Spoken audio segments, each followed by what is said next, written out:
Hey guys, how's everyone doing? My name is Nicholas Pecos. My shop is the Pecos Aesthetic. In this week's video, I'm gonna talk about how you set up your workshop. I'm gonna give you some advice and tips on things you need to think about when setting up your workshop. And I'm gonna give you a tour of my own workshop and show you how and why I did certain things. Hopefully you can take that information and use it and find it helpful when you're setting up your own workshop. Stick around to the end, guys. I'm gonna have a bonus tip at the end of this video that you don't wanna miss. Welcome. If you're a first-time logger-inner to this channel, let's get into this video, guys. Thank you.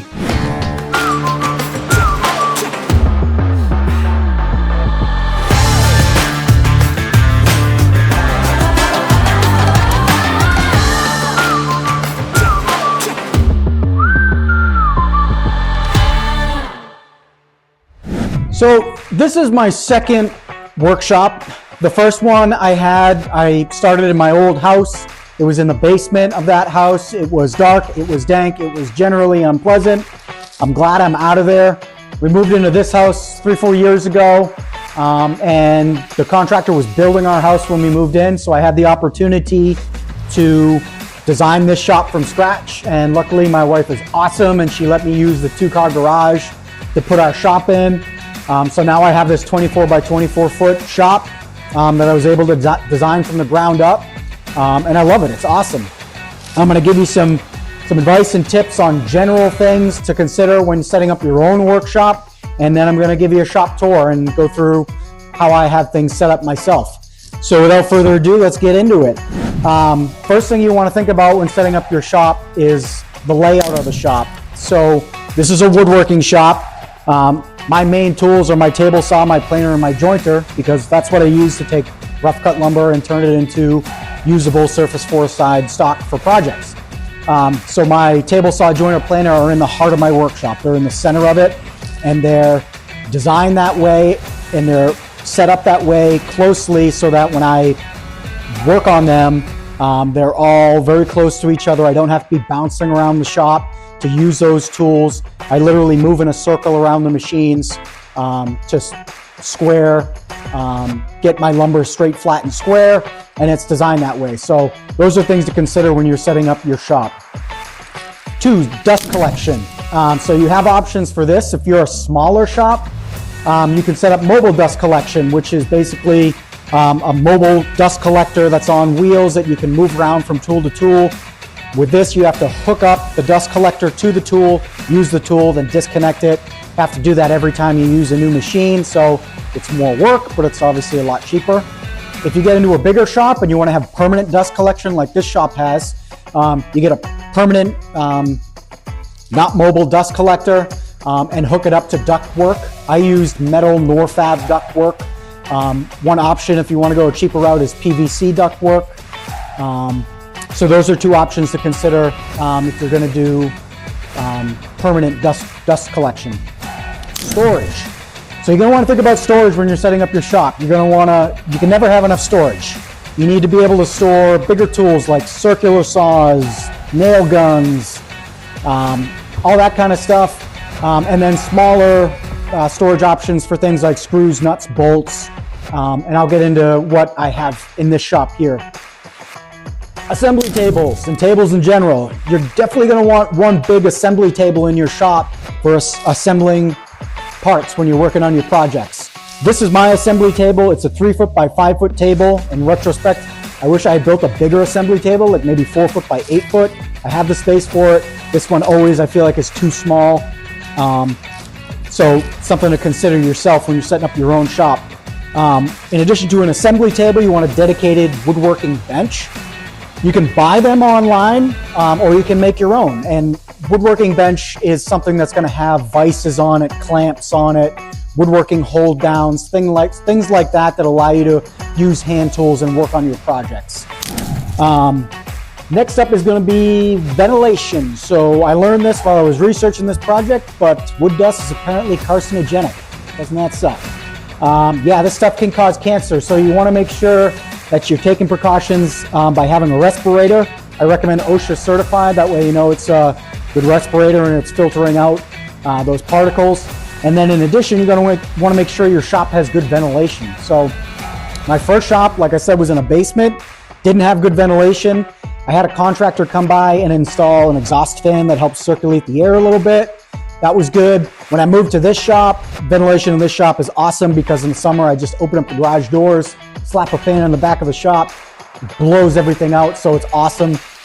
When it's not summer, ventilation isn't as good. Usually I'll crack the doors a little bit, and still it lets enough airflow in here and gets stuff circulating. And I always wear a respirator when I'm working. Mobility, so more so important if you're a smaller shop, but I can tell you even in this shop, which I would consider a medium-sized shop, everything I have, every tool I have is on wheels. I can't stress that enough. Put every tool you have on wheels. Unless you're working in like a 40-foot by 40-foot warehouse, you're blessed with that, that's great. Make sure you put everything on wheels. You can never have enough space. It doesn't matter how well you plan your shop, how well you lay it out, you're gonna need to move things around. There's gonna be things that come up that you don't anticipate. So make everything mobile. Lumber storage. So you can never have enough lumber storage. I have 3 lumber racks in this shop, and I also have a rack for storing live edge lumber. That's something to consider. Clamps. As a woodworker, you know you can never have enough clamps. You're gonna want a dedicated space for your clamp storage. Heating and cooling. So last shop in the basement, no heating, no cooling. I was hot in the summer, I was cold in the winter. It wasn't a nice place to work.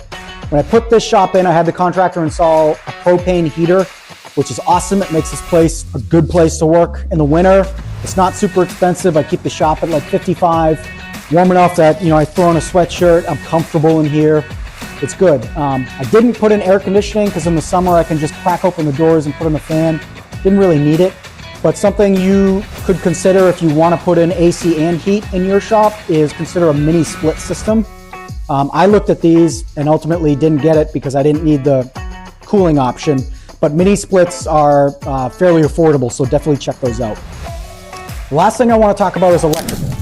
So this house runs off a 220 amp circuit, and when we were building the house, I had the contractor put in a separate 120 amp circuit breaker dedicated to this shop, and I can tell you there's still times when I trip circuit breakers, so you can never have enough power.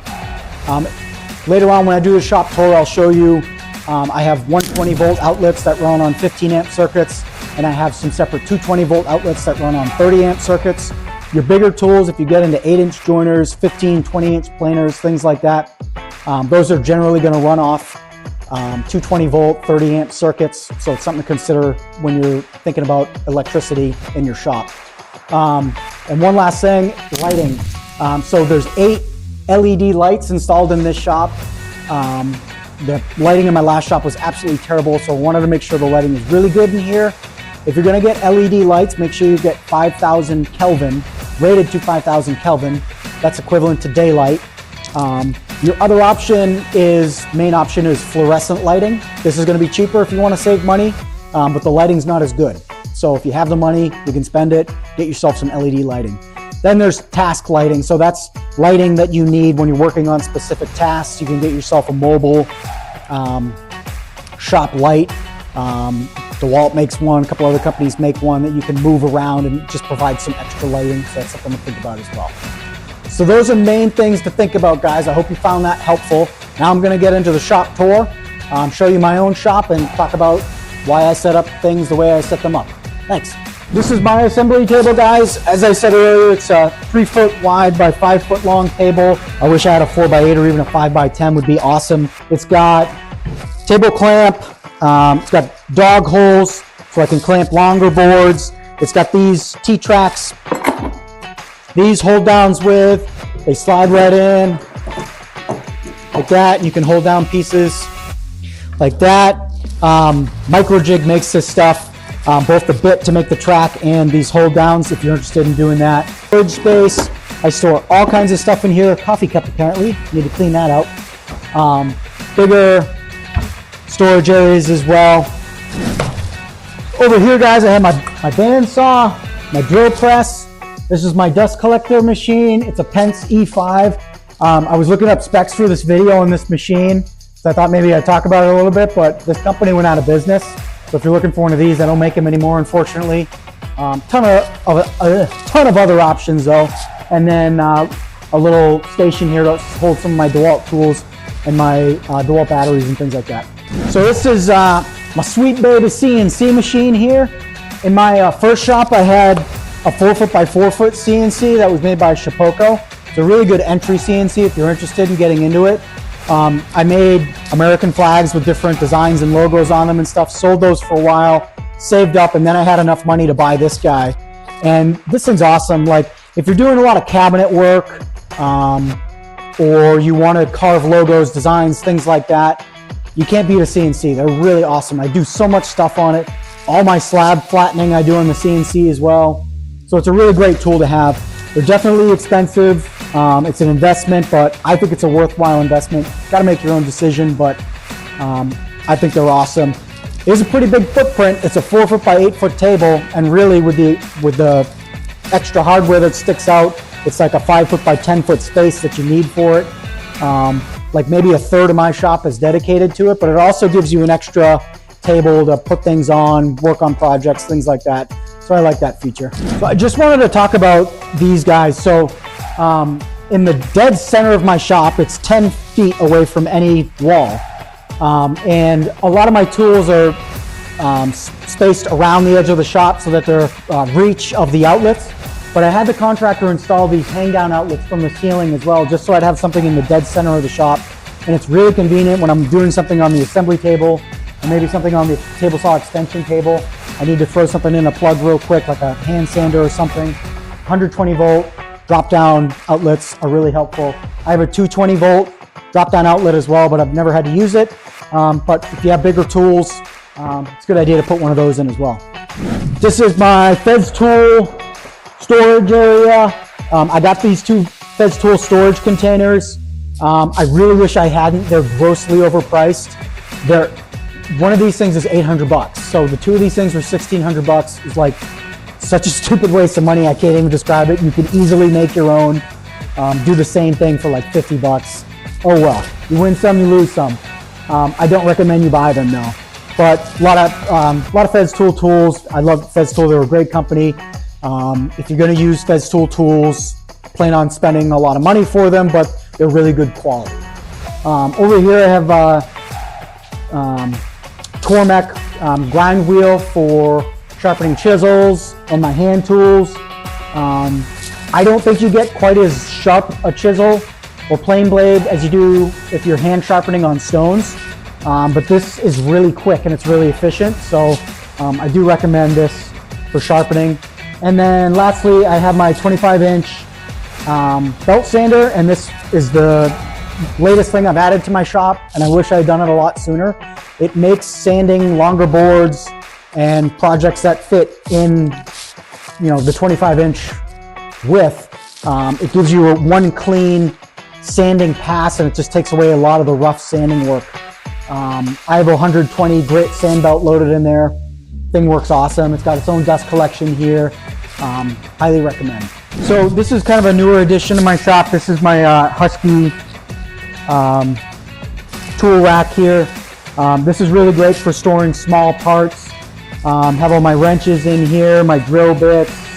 I got these little organizational cubby things on Amazon. You get a pack of like 50 of them for 30 bucks. They're really helpful to keep your small parts organized. Sanding mat on top here, so when I sand stuff, it doesn't move all around. And then I have my hand tool wall. This is where I keep all my hand tools. They're organized, they're easily accessible. I can grab them quickly. And I know all my hand tools are right here.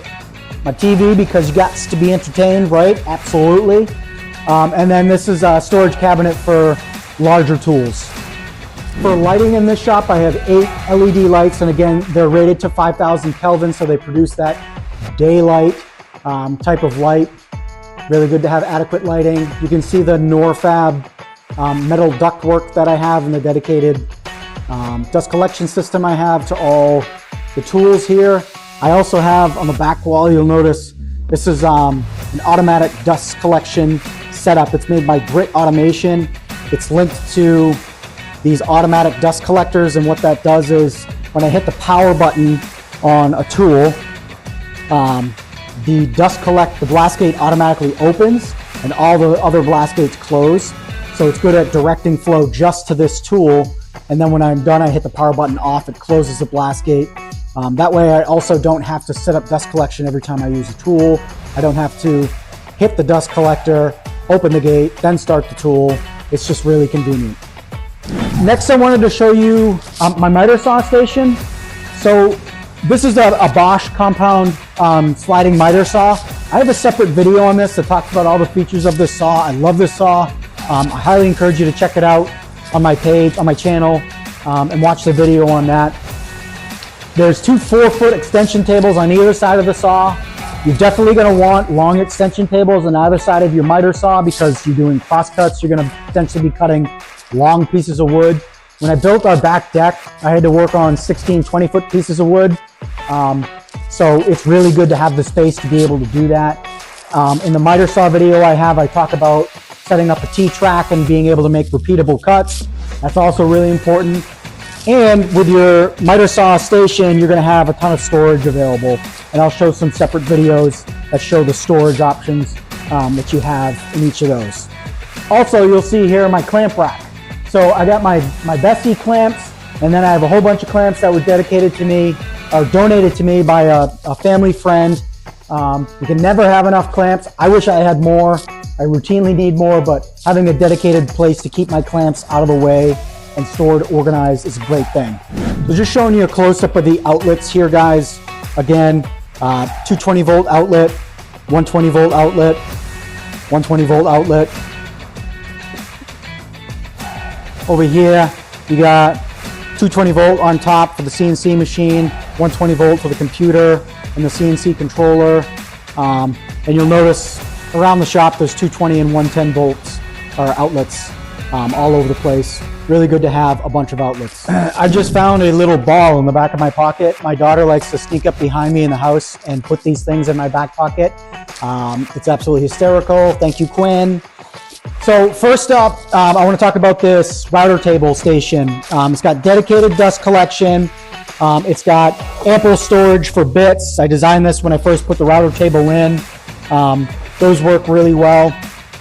I also have storage here in this Craftsman storage container.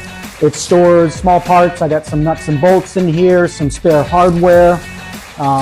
Also in this corner, you'll see I have my finish cabinet. And this I also designed in SketchUp software and then built it on my CNC machine. And this houses all my stains, all my finishes, wood glue, tape, paint, caulk, anything like that that I need to use. So it's good that this is all in one area. Also got a whiteboard here for writing notes. Helps me stay organized. And obviously I got my Duke Blue Devil flag because the Dukies are awesome. If you're a North Carolina fan, I highly suggest that you turn the video off now and not continue to watch. Just kidding, just kidding. But seriously. And then American flag because America.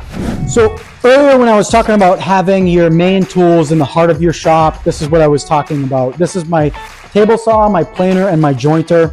And they're literally in the dead center of my shop, set up in basically a circle. So when I go to do my, when I'm working with rough cut lumber and I want to get it surface 4 sides, I literally work in a circle. This is me working in a circle. Literally, that's what I'm doing. I'm working in a circle. Great. But having it set up that way makes the workflow efficient, makes it so I'm not bouncing all over the shop to use tools and stuff. So that's a really helpful thing to do. So this is my vertical live edge storage rack. This is where I keep all my live edge slabs. I actually have an outside storage area too where I let all the slabs dry and then I bring them in here when I'm ready to work with them to let them acclimate to the shop for a couple of days. This is a really good thing to have if you plan on working with live edge wood. Save space by storing it vertically. Over here is small parts storage, and you're gonna have a ton of cutoffs build up, a lot of awkward small parts that don't really fit on the lumber racks. So a small part storage cart like this is really helpful. You can find plans for this specific one and like free plans all over the internet. I highly suggest you find either buy one or make your own cut-off lumber storage area because you're definitely going to need it. Last thing I wanted to talk about, guys, is my secret tip for y'all, air compressor. So I just put one of these in my shop like a year ago. I didn't have one before, and I was always, after you sand stuff, there's dust everywhere, can't see your project. If you're gonna put finish on a project, hand wiping it down is kind of a pain in the butt. I got this compressor here by Cobalt, and then this hose wheel guy that is made by a company called Giraffe Tools. This thing pulls out, it's got more than enough reach to reach the entire shop. You can quickly get the dust off projects. It's good for cleaning. I highly recommend that you have an air compressor in your shop. It'll save you a lot of time. So that just about wraps it up, guys. Thank you very much for watching this week's content. If you liked the video, you found it helpful, if you could consider liking the video, subscribing to my channel, watching some of the other videos on my channel, I would greatly appreciate it. Videos drop every Saturday.